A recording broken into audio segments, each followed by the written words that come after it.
بعضیا دنبال جوپیتر و ماه و مریخشونن، بعضیا مسافر کوچولوی مرکوری و خورشیدشونن، بعضیا میرن و پیدا میکنن، بعضی میمونن و رسوا میکنن، یا خودشونو یا سفینه‌شونو، یا میشینن غمگین میشن گریه میکنن.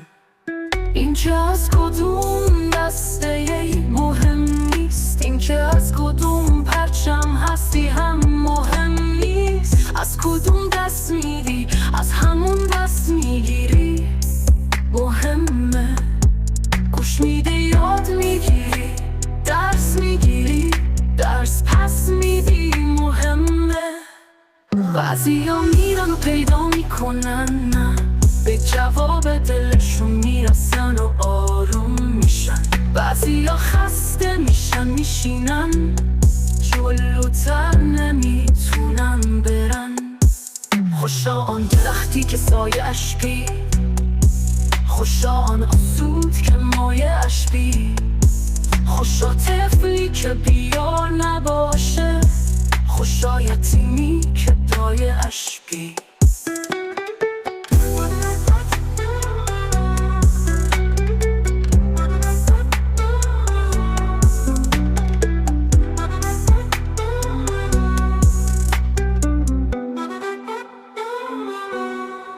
بعضیا خودشون مارس و مشتریان، بعضیا تا قمرهای گالیله میرن، بعضیا تو چاله های ماه زمین میفتن، بعضیا روی جر میشن کهکشان و آروم آروم ترک میکنن. همه از همین مهد بزرگ آغاز میکنن، جوجه هایی که بزرگ میشن پرواز میکنن.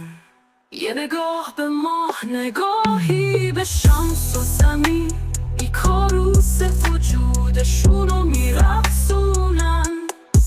خوشا درختی که سایه‌ای داشت، خوشا سودی که مایه‌ای داشت، خوشا طفلی که بیار نبود، خوشا یتیمی که دایه‌ای داشت. یه نگاه به ماه،